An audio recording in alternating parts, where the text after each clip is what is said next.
I guess the ultimate lesson that he is representing is that this thing that you're, searching for in your life may not be exactly what you believe it to be in the moment. He's really believes he's searching for fulfillment in a career, but uh, what he discovers through that journey is that the emptiness he's feeling inside himself is actually more in terms of just like um, having relationships in his life that really mean something, or being there for people purely without having like a secondary goal of what this person can do for you.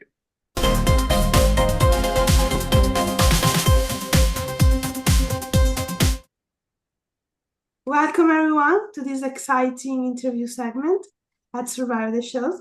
I'm Desiree, and today we have the pleasure of sitting down with Ryan Bruce, star of the UPtv movie, um, The Club Moms, and he is the main character of the story chapter, right? Yeah, of the first one, yeah, of the first of the four, yeah. Yeah, great. And join us as we delve into Ryan's insights into his character and the challenges of filming these movies. Thank you for being here with us, Ryan. Thanks for having me. It's a pleasure. So, what was your first reaction when you read the script for the Love Moms Club, and what drew you to the character of Finn? When I first read it, uh, I thought it was funny, cute. I like the kind of the story um of the young man who uh unwittingly becomes a nanny, without really realizing he is, just because he's so hungry as a writer to kind of get his foot in the door. Um, and that's probably what I related to most, is just that struggling artist side of things. That's what I was kind of interested in exploring in terms of the character for sure. And um, I like opportunities as an actor when you get to work with kids. Love working with kids. And uh, and I thought that there was quite a few things in the script that I, related to personally. So I was looking forward to kind of getting to do some of those things and see what comes up. Yeah. Amazing. And Tari, isn't your average love interest? How did you approach bringing depth to him, and what did you want audiences to see in him? Yeah, I guess that was also what I was interested in, is he's not kind of, especially for these movies, he's not your typical bravado, you know, Yeah, masculine character for sure. He's definitely like more on the softer and even insecure side of things, especially where he is in his life. He's not really confident in who he is and and what he has to offer the world. He's kind of like confused about it in a lot of ways. So it's hard to make that kind of attractive in a typical or classical way that you've seen in a lot of these movies, I think. So that's also what really it drew me to the character, is he wasn't the typical love interest by any means, So I had less things that I guess were holding me back in terms of exploring like a truth in a character, where you're sometimes in these movies you're often trying to get like the tropes of the genre, just yeah, because the fan base is so strong and people love these movies and they like them to be, in a very kind of specific way a lot of the time. And so they want that leading man to be in a very specific category, even for him to have long hair, like that, even just like on a very physical level, is like a very different thing for these films a lot of the time, right? yeah, So I thought that was cool. It gave me a lot more freedom, especially to kind of explore like, the comedy within the character of him being kind of like, fumbling, bumbling, tripping over things, uh, getting himself into trouble totally unknowingly. So he's quite innocent in a lot of ways. Then that kind of came through the shooting of it, in a fairly organically. I don't know whether that was kind of something that was just happening with other actors on set as we were working, where those moments were just kind of appearing, or it was definitely in the script, I guess, in some small ways, but I definitely started leaning into that as as it was coming, just because it's a lot of fun to surprise yourself as an actor. You read a scene and you kind of have a vision for how it's going to go. Um, but that can often be quite boring if you just are trying to recreate the first thing that you read on the page. So if you are working with other good actors who are listening to you and you're kind of in the moment with them, it's really nice when kind of these little miracles start happening, and that happened quite a bit with Finn in this movie, especially. So, um, yeah, I kind of went on a tangent. I lost Yeah, what we were talking about at the beginning, but yeah. great. And Mm, how would you describe Finn's dynamic with the other characters, especially the love moms? yeah. Well, he's quite intimidated by them. You know, they're like these four, like, very strong female characters. And often, especially in the first little bit, when he's running into them, he's never aware that he's kind of like running into all four of them at once. Like he often feels like he's like cornered by them out of nowhere. So, yeah, very intimidated, I think is how he feels almost every time he's around them. Especially Tori, because he puts her on such a pedestal. And I think like when he shows up originally he thinks he's showing up to pitch his book to her when he shows up to her doorstep. Um, and she thinks he's there for the nanny interview. And that's where the whole crisscross starts to happen. But he doesn't expect her to answer the door. A woman as beautiful and as kind of strong in herself as she is. He's pictured something completely different, you know.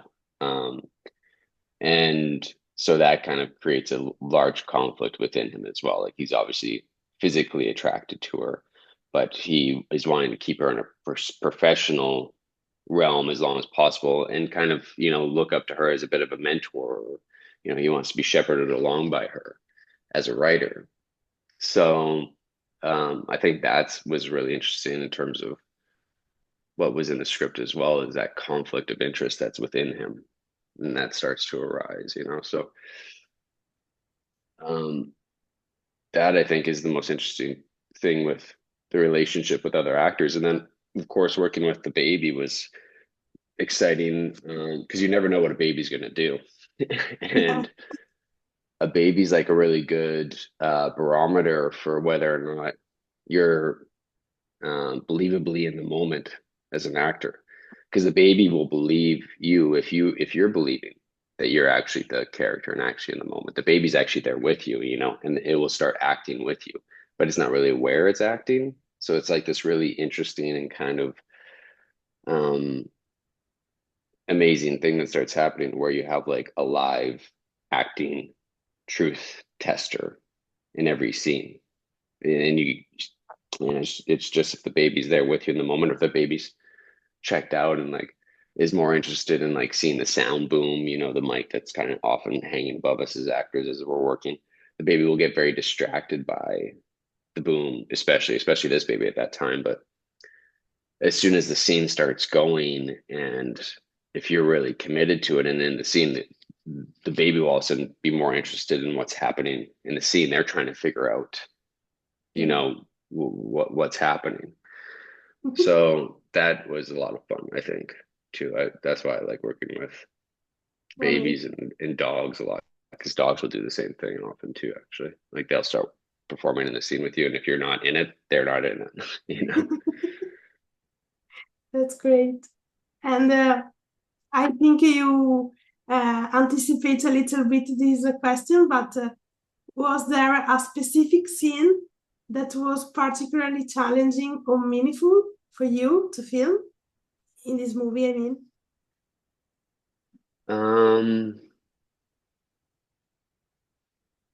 I'm trying to remember. It's like, there's scenes that are challenging, I guess, because they kind of bring up something within you, like you have a personal connection to whatever the theme of that scene is. And so, there's like a saying that my acting coach uses, and the saying that he uses is, your ghosts will walk.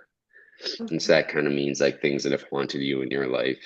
Um, you'll also have to go through that as a character in a scene. And so that can often be challenging moments when that's happening. And, I am a writer and have tried to get my work out there in the world personally and have struggled to do so. And, I've constantly been disappointed with the barriers that exist in terms of, um, you know,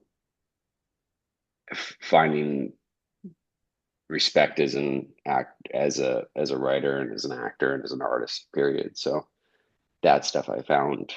And then all of a sudden, there's also this thing of having to take your day job that you're also balancing to try and keep your life afloat as you're pursuing these creative interests too. So that's definitely something that Finn's going through the whole movie. It's like this thing of like not quite getting there and wishing you were there, but still having to, work your Joe job that's like 40 hours a week plus. And then, it's just you're exhausted and burnt out constantly. And so that's something that I related to personally with the character throughout his whole story. And then that, and then on the other flip side, there's also scenes that are just very difficult to shoot just because of the challenges of shooting these films under a very, tight budget and tight timeline. You usually shoot these films in like 11, 12 days is kind of like the norm currently.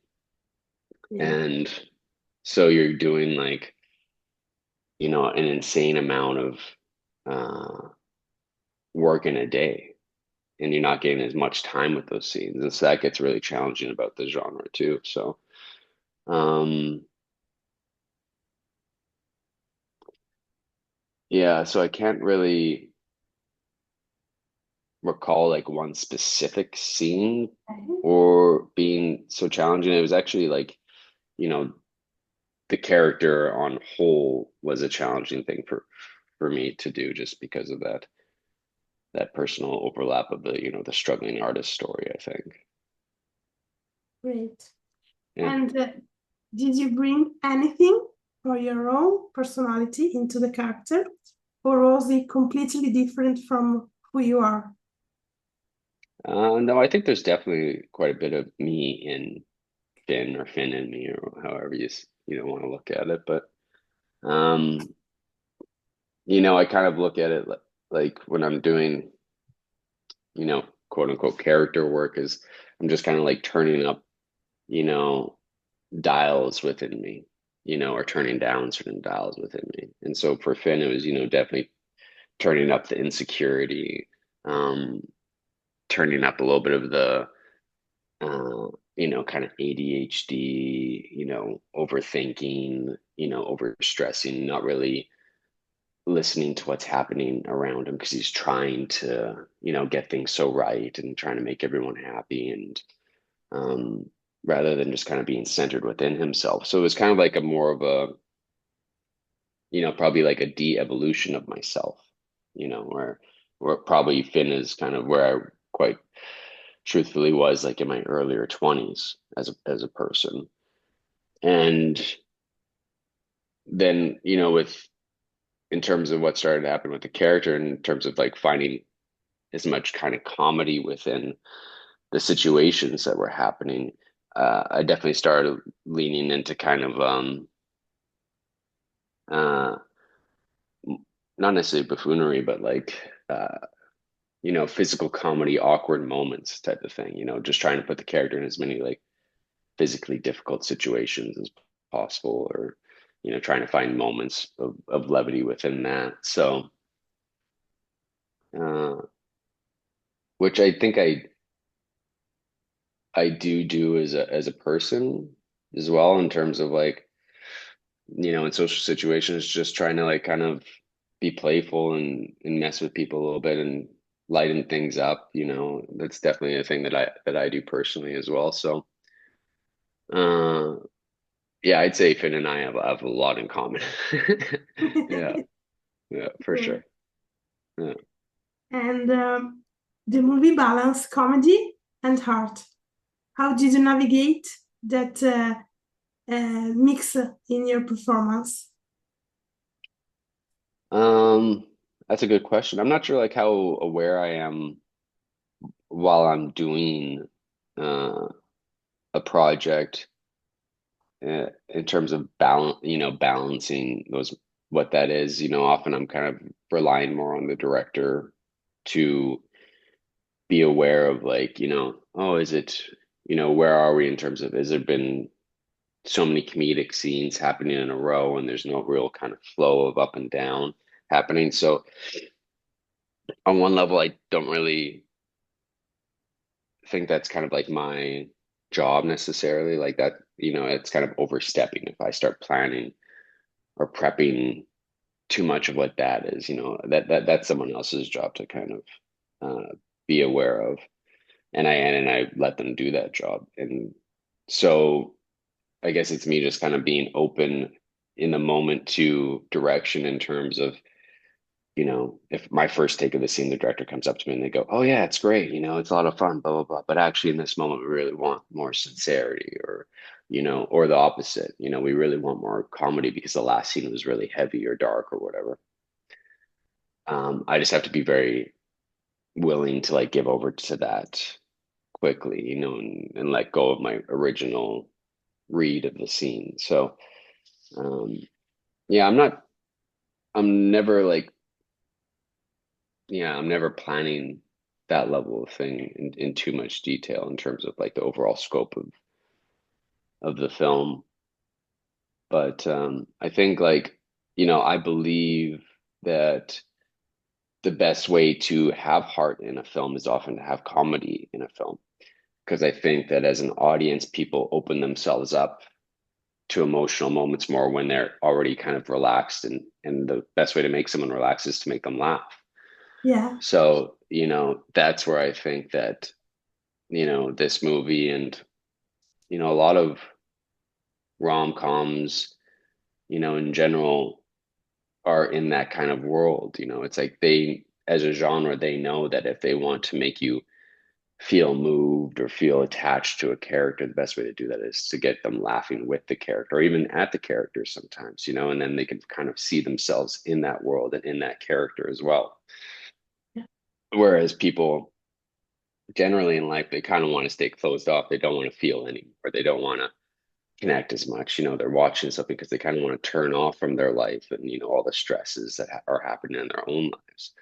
So that is kind of the ultimate trick, I think, as a storyteller is to get people to uh, relax so that then you can make them feel.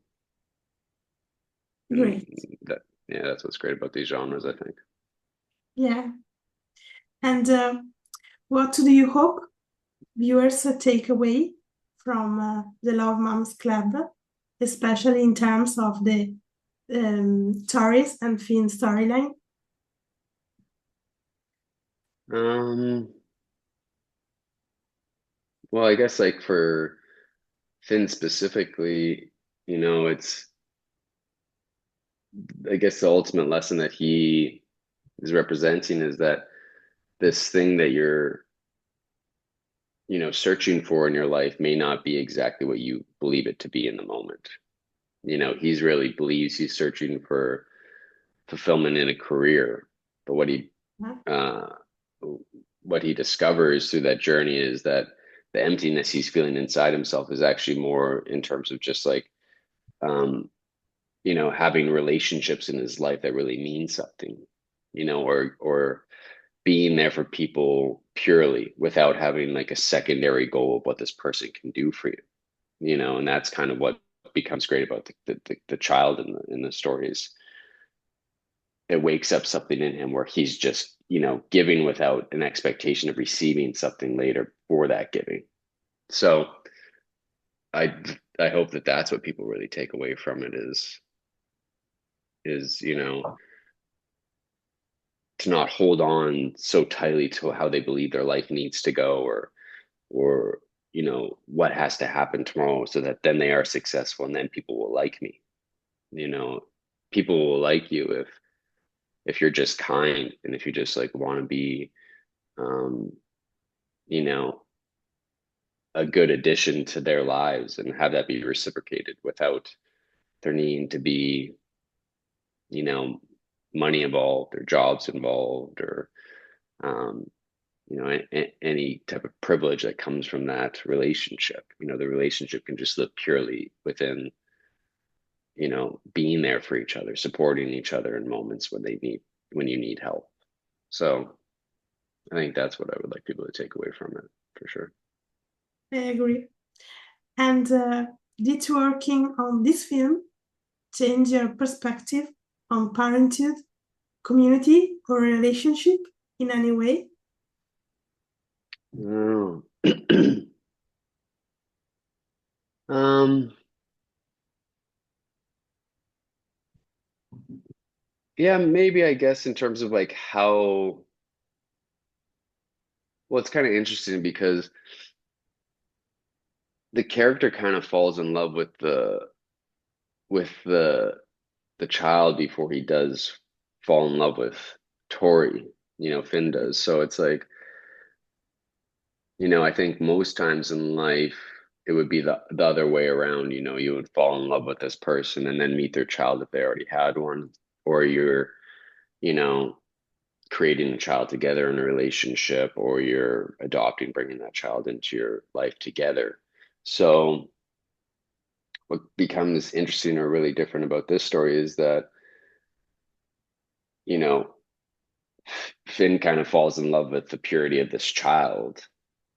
And then in that relationship, he kind of sees how great of a mother she is. And that kind of draws him towards her, is, her being a really great mom and really caring. And also, he's seeing things in the baby that the baby is already learned from the mother or taken on from the mother or whatever it is. He's like creating the story within himself, and he is a storyteller, so he does see everything in the world of story. So he kind of wants to become that character in a way as well, like the caretaker, the father, the provider. He wants to fill those shoes, and he doesn't really know how to do it, so he does it in his own very kind of bumbling and kind of messy way that becomes fun to watch or whatever. But um yeah, I think that I didn't really see happening or wasn't really aware so much. And I think that probably does happen a lot in the world where, you know, your affinity for, you know, a kid will all of a sudden, make you attracted to the person that raised that kid or molded that kid. You have a lot of respect for the parent of a well-raised kid in a way. I'm sure happens in a lot of uh, you know adult relationships that I'm not really around a lot of kids in my world. Like I've got two young nephew and nieces now that were just born this last year, so maybe I'll see that more. But I'm sure that probably does happen a lot in the world where if you've got a kid in soccer or football or whatever, and they start becoming friends with this other kid, and you go, oh, this other kid's pretty cool, like they're good friends. And then it's like, oh, maybe I'd actually be interested in like meeting their parents and hanging out with their parents because I think this kid's cool, like who raised this kid. So that's kind of like a different thing that I was aware of, that I became aware of, I guess, doing this movie. Yeah. Great. So, change of subject, talking about your career in general. Hmm. Uh, you have played a variety of roles across genres. How has your approach to acting evolved over the years? um yeah, it changes for sure over time. I mean, like I think every young actor, when they get into it, um you kind of, you believe that you're more attracted to kind of like the surface things that are involved with acting and being in the film world. The you know money or prestige, or the you know however you want to look at being famous and wealthy, that kind of stuff that comes through, because that is kind of a very you know real and kind of messy barometer for success in the industry, which isn't really truthful at all. There's a lot of like really famous and wealthy actors that I've worked with who, aren't really happy at all doing it, because they're doing it for the wrong reasons a lot of the time. So I think over time you become more and more aware of that as you have experience working with those people, and then also working with actors who, have never really caught a break, and they're amazing actors. Some of the best actors I've ever met in my life are actors that have never really got the opportunity to be on, a film. They're working just in the theater or whatever it might be. And so you start to kind of get awakened to the truth of the industry and how it's not just based on, who's the most talented. It's often who's the most connected, and luck. So much of it is about luck. So after a while, you have to accept that, luck will come or luck may not come. And at the end of the day, I am an actor. It's part of who I am at my core. So it's not something I can just like give up and stop doing if it's not, if I'm not getting the call or the big job or have to work second jobs, all that kind of stuff. And then once you kind of accept that, you can just be happy when you do get the opportunity to act, you know, and to throw yourself into something and realize that, some people, really great, amazing people, never get that opportunity, you know? So I think over time, I've just come to accept that side of things and not really care so much about how, whatever I perceive my standing in the industry to be, if people know me or if people, um, are trying to hire me, if I'm getting paid a lot of money on something or whatever it is, or not so much money on, that stuff is really over the years has meant less and less and less. And I hope that in the future it continues to mean less and less, as well. And it just really becomes about, what you're getting to do and accepting that, if those jobs aren't really great paying jobs, then you might have to do a secondary job on the side, and that's fine. A lot of people do that, in all sorts of different careers, right? And there's Yeah. nothing to feel ashamed about, when you are working a second job to kind of pursue the thing that you want to do. And that means that it may actually give you more freedom to say no to a project that comes up, that you don't really uh, see yourself in, or you just don't want to, take that job for whatever reason. You're not forced into doing it just because, you have to work. Obviously, everyone needs to make money to survive. So I think that has evolved over time. Is like, I don't have to be an actor in terms of like taking a job that I don't want to do. It's like I have other things that I can do to make myself, to survive life, so that I can just do the projects that I really want to do. Um, and then on more of like a craft perspective, I think when I started out as an actor, I definitely had more ideas of how I thought scenes should go and who the characters should be prior than actually just exploring the character in those moments while shooting.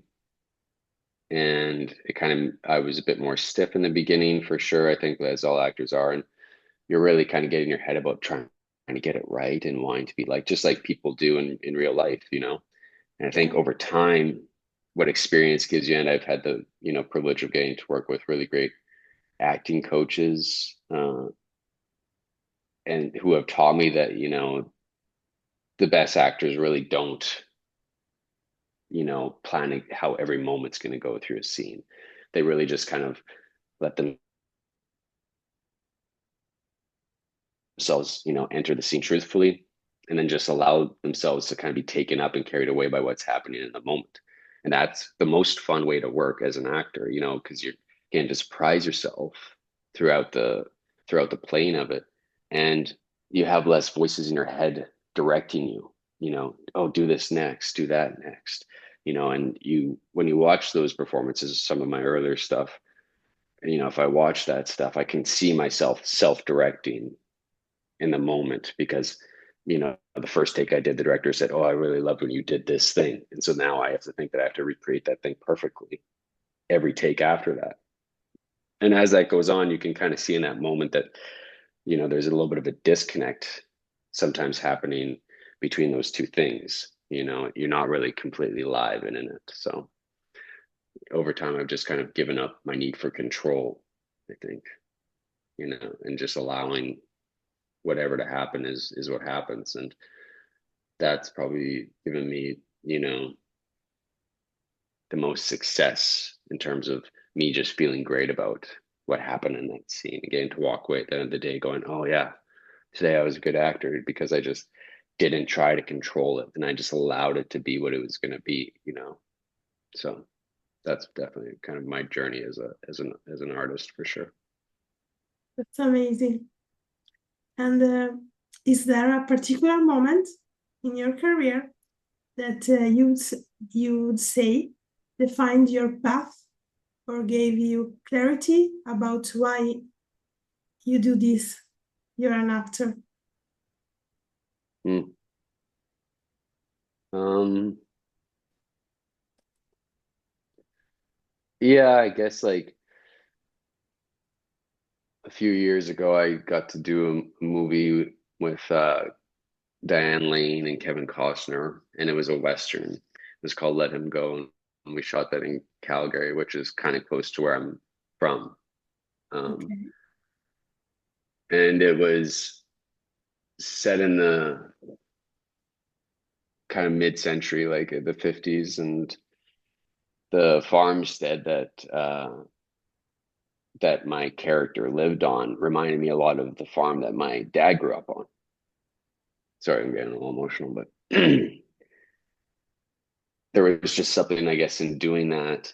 And also being at that level, you know, when you're getting to work on a project with, you know, the big names, the big people, and it's the big money, and it's, you know, all very fancy feeling. And, you know, that on one side gives you the check marks that these kind of industry, uh, you know, definitions occur on. So you're like, oh, yeah, I'm on the, you know, I'm getting to play the son of, you know, these two icons, you know, and so that means that I have made it to some certain level of success. So that made me obviously feel good and successful in terms of, you know, that thing. But then there was also just so many things that were happening that were personal, kind of weird correlations to the character, specifically that kind of resonated with like, you know, my history as a human, you know, and like where my family comes from and you know, kind of gave me insight into like what, you know, my dad's life would have been growing up and like him and his dad working out in the morning with the animals before, you know, going to school and stuff. And so, you know, you kind of get to that's kind of the most amazing thing I think about acting is you get to live when you're getting to live these other lives, you're getting to learn so much more about your own life and like the lives of the people that have kind of influenced you. And all of a sudden you get to see this like, you know, back through, you know, decades of your family line all of a sudden is kind of that moment that happened for me when I was shooting that. So um that was definitely a yeah, a huge turning point in my career professionally and also, you know, in terms of being an artist, just kind of seeing like all these things connect, you know, in one moment on a job. Um so yeah, that was probably the best gift I've gotten as an actor so far. Yeah. And the last question, Hmm. can you tell us about any upcoming projects you're working on that you are excited about? I did a another Western period piece for Netflix. It's a TV series. It's called The Abandons, and it's starring Gillian Anderson and Lena Headey. And we shot last summer in Calgary as well. It's set in uh, 1857, I think, is the first year you kind of meet the story. And that I'm really excited for. I can't really talk too much about the storyline or anything, and things have been ever evolving as they do in the TV world. So I think it's supposed to come out sometime this summer or maybe like early fall, kind of September time on Netflix. Um, And that I'm excited to see kind of like what uh, effect that has in the world, um, and just to see, how that story comes together in terms of the final cut and that kind of a thing. Just because there's been so many changes um, creatively during the shooting, and it's been a very long process. Like I was originally cast for that actually right when I was shooting this movie, and that was like uh, 2.5, almost 3 years ago now. And then the strikes happened over here, and so our production for the show got pushed back a full year because of the writing and acting strikes that we had. Yeah, understand. And yeah, and so I waited like, close to a year before I got to shoot. So I had a long time to prep and, go crazy and do all those things that you do when you're waiting for something to happen. And then the shooting of it was also like a really kind of crazy experience of like not really knowing, how things were going. And then the creator of the show ended up parting ways with Netflix, like right near the end of the shooting of the first season. And so that kind of changed a lot of things as well. And I had never been on a show that big before either. It was like, I think the budget for the first season was like $100 million. They had, built old towns, and we had, horse wranglers and all these crazy stunts happening. And you're shooting, in the Rocky Mountains and like these way back areas, where you can only get to by ATVs. And so that just looked beautiful in terms of what I was seeing, on the camera happening. Um, but I'm also quite interested to see what the storyline becomes, just because it's like they've changed the story so much as it was happening that like even me as an actor who got to read all the scripts and participate in the thing doesn't really know exactly how that story is going to evolve. So yeah, I'm quite excited to kind of watch and see what that turns into. That's great. So Hmm. this is it. Make Okay. sure of you, if you can, to catch up with the Love Moms Club movies and Yeah. and um, follow Abundance on Netflix. I don't know if in summer or in autumn. And thank you, Ryan, to join us today. Yes, thanks for having me, Desiree. It's a pleasure. And thank you all for watching. Bye. Bye.